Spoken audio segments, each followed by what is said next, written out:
नमस्कार, स्वागत है आपका स्वर्ण महाकुंभ में। और अब अगले पैनल की तरफ बढ़ते हैं। मैं हूं विष्णु मोहन और मेरे सहयोगी अभिषेक सत्यव्रतम भी स्टूडियो में मौजूद है। और इस पैनल में जो खास हम फोकस करेंगे वो होगा गोल्ड एफएनओ की पाठशाला।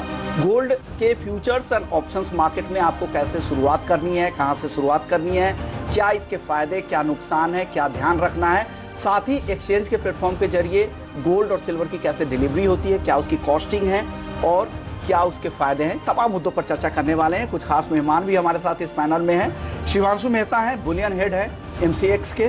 सुनील कटके हैं कोटक सिक्योरिटीज से। भार्गव वैद्य साहब हैं वीएन वैद्य एंड एसोसिएट से। और अनुज गुप्ता हैं एचडीएफसी सिक्योरिटीज से। आप सभी मेहमानों का बहुत बहुत शुक्रिया। सबसे पहले शिवांशु जी आपसे ही शुरुआत करेंगे, क्योंकि एफएनओ की क्लास है तो आपके पास तमाम तरह के कॉन्ट्रैक्ट मौजूद है और देश के नॉन एग्री मार्केट के सबसे बड़े एक्सचेंज भी आप लोग रन करते हैं और आप बुलियन हेड भी हैं। आप बताइए, अगर किसी को गोल्ड में शुरुआत करनी हो, गोल्ड में एंट्री करनी हो, तो कौन कौन से कॉन्ट्रैक्ट आपके पास मौजूद है जो एक्सचेंज के प्लेटफॉर्म पे मौजूद है? जी हाँ विष्णु मोहन जी, सब इससे पहले आप सबको और मेरे को पैनलिस्ट को अक्षय तृतीया की हार्दिक शुभकामनाएं। अक्षय तृतीया को स्वर्ण के साथ और चांदी के साथ जोड़ के देखा जाता है, लिहाजा एमसीएक्स को भी इसी रूप में एक अहम दिन गिनते हैं। देखिए, विकल्प तो सभी हैं, हर डिनोमिनेशन का प्रोडक्ट है। दुनिया में एक अनोखा 1 ग्राम का डिलीवरेबल कॉन्ट्रैक्ट हमारे यहाँ पे है, जिसकी डिलीवरी होती है 1 ग्राम फॉर्मेट में। 8 ग्राम का कॉइन है गिनी, फिर 100 ग्राम की जो गोल्ड बार है, और एक जो बेंचमार्क कॉन्ट्रैक्ट जिसे देश का माना जाता है डोमेस्टिक प्राइस बेंचमार्क, वो है गोल्ड 1 kg। तो इन सभी के अंदर ट्रेडिंग होती है, इन सभी के अंदर हेजिंग एक्टिविटी देखी जाती है ज्वेलर्स के द्वारा। खास तौर पे रिटेल निवेशकों के लिए इसके अंदर एक ट्रांसपेरेंसी ऑर्डर बुक की रहती है। हर एक कॉन्ट्रैक्ट में एक ट्रांसपेरेंट एंड फेयर प्राइस होता है। मेकिंग चार्जेस कॉइन्स के सेपरेट हैं जो पहले से ही पता है, और डिलीवरेबल होने के बावजूद इलेक्ट्रॉनिक फॉर्मेट में यानी डीमैट फॉर्मेट में जो एक्सचेंज का सिस्टम है, electronic receipt management system commerce, उसके जरिए वो उसे एक्यूमुलेट कर सकते हैं। और ऑर्डर बुक की लिक्विडिटी फायदा ये होता है कि डिफरेंट प्राइस पॉइंट्स को रिटेल निवेशक लॉक इन कर पाते हैं लिक्विडिटी की वजह से, और एक्यूमुलेट होते होते वो जब चाहें उसे बाहर ले जा सकते हैं। और चार्जेस के डिलीवरी के कोई अलग चार्जेस नहीं होते। स्टोरेज एंड जो स्टोरेज के चार्जेस होते हैं वो भी बहुत नॉमिनल हैं। फॉर एग्जांपल छोटे कॉइन्स में तो केवल 10 पैसे का चार्ज है, और सिल्वर की बड़ी बार में 35 kg, इसी तरह 35 rupees per bar, I mean to say, and 3.5 rupees for the smaller denomination. 1 kg की जो बार है वो ₹1.25 की होती है। और गोल्ड के अंदर जैसा मैंने कहा 35 रुपीज स्टोरेज चार्जेस है 1 kg के, और 3.5 रुपीज पर डे 100 ग्राम्स के। अलग अलग कॉन्ट्रैक्ट है आपके पास। तमाम जो बेस कॉन्ट्रैक्ट है गोल्ड का वो भी है, इसके अलावा गोल्ड मिनी, गोल्ड गिनी और गोल्ड पेटल जो दुनिया का एकमात्र कॉन्ट्रैक्ट है जो 1 ग्राम का कॉन्ट्रैक्ट है। इस तरह के तमाम तरह के ऑप्शंस आपके पास मौजूद है।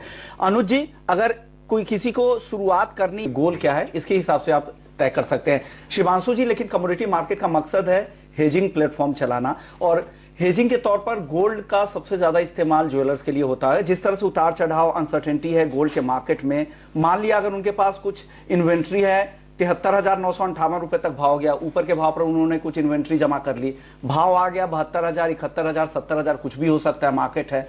ऐसे में वो कैसे हेज कर सकते हैं, उनके पास क्या विकल्प है? तो जो छोटे ज्वेलर्स है खास के उनको जागरूक कीजिए शिवांशु जी। जी हाँ, ये बहुत अहम एस्पेक्ट है, क्योंकि निवेशकों के लिए क्या क्या है वो तो हमने सबने बात कर ली है। मगर अब जैसे हमारे यहाँ ऑप्शंस का जो कारोबार है वो हर साल हम देख रहे हैं उसके अंदर बढ़ोतरी होती हुई, तो उसका कोई कारण है, ऐसे नहीं है। तो अभी FY24 के अंदर 9,136 करोड़ का काम हुआ है, जो कि पिछले साल 2,122 करोड़ था। कहने का तात्पर्य यह है कि जो जुड़ाव ज्वेलर्स का बढ़ रहा है वो इसलिए बढ़ रहा है कि ऑप्शंस एक ऐसा विकल्प है, जैसा भार्गव भाई ने कहा, इंश्योरेंस प्रोडक्ट है। आपकी डाउनसाइड प्रोटेक्ट कर लिया आपने, अपनी इन्वेंट्री की डाउनसाइड को आपने शील्ड कर लिया एक लेवल पे, और अपसाइड में आप पार्टिसिपेटिव रह सकते हैं। ऊपर की तरफ आप ओपन रह गए और नीचे की तरफ हेज हो गए। तो ये एक ऑप्शन की खासियत है, जो फ्यूचर्स में केवल ऑफसेट हेजिंग होती है।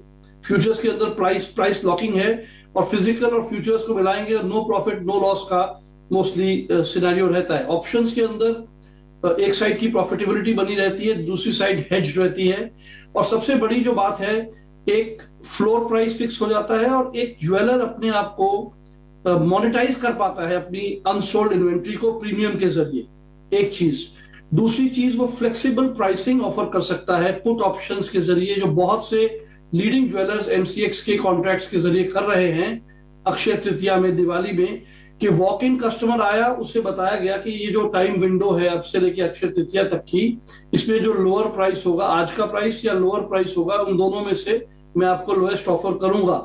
ये केवल पुट ऑप्शंस के साथ पॉसिबल है, और मैं समझता हूं ये पूरी इंडस्ट्री के लिए एक तरह की हेजिंग हो गई और एंड कस्टमर को उसका बेनिफिट पास हो गया। सो ये जो हेजिंग है ये ऑप्शंस के जरिए है। और दूसरी बात, जिस तरह का माहौल, गोल्ड एक इंटरनेशनल करेंसी के रूप में जाना जाता है, जियोपॉलिटिकल फैक्टर्स का फायदा और नुकसान इसके अंदर दिखता है प्राइस में, जो चीजें जिस तरह से अनफोल्ड होती हैं आजकल हो रही हैं, तो ऐसे टाइम्स में ऑप्शंस का इस्तेमाल वैसे भी एक हेल्दी हैबिट है अपने आप को हेज करने की। एक प्रीमियम देके आपने अपने आप को डायरेक्शनल मूवमेंट से हेज कर लिया, आपका जो फैब्रिकेशन मार्कअप है वो सेफगार्ड हो गया, मार्जिन सेफगार्ड हो गया, बेस प्राइस से कोई ताल्लुक नहीं। बिल्कुल सही कहा आपने, क्योंकि जिस तरह की अनसर्टेनिटी है, जिस तरह के उतार चढ़ाव है, ऐसे में जो ये टूल है फ्यूचर और ऑप्शंस मार्केट का, यहां पर स्पेकुलेशन करना नहीं है। यहां इसका मकसद सिर्फ यही है कि आपकी जो फिजिकल की जो पोजीशन है उसको हेज करके जाना है, क्योंकि फिजिकल में जो माल है उसके दाम तो ऊपर नीचे जा सकते हैं। तो आपके पास ऑप्शंस है, ऑप्शन से अगर आपने इन्वेंट्री ऊपर के भाव में खरीद रखा है, आपको गिरने का डर लगा तो पुट ले लीजिए, क्योंकि आपकी इन्वेंट्री तो कोई कस्टमर जल्दी तो खरीद नहीं लेगा आपकी गोल्ड ज्वेलरी। तो आपके पास इस तमाम तरह के ऑप्शंस मौजूद है। फिर आप जाइए, सीखिए, फिर आप शुरुआत करिए। ये सलाह हमारे एक्सपर्ट्स की तरफ से आ रही है। आप सभी मेहमानों को बहुत बहुत शुक्रिया, भार्गव सर, सुनील सर, अनुज जी, शिवांशु जी, आप लोग आए और इस पैनल को खास बना दिया। तो चलिए इस खास पेशकश को यहीं समेटते हैं, लेकिन अगला जो पैनल होगा वो हमारे दर्शकों के लिए खुला होगा। उस मंच पर जितने भी सवाल होंगे गोल्ड मार्केट से जुड़े हुए, तमाम सवालों के जवाब देने के लिए हमारे साथ कुछ खास मेहमान होंगे। जल्द लौटते हैं।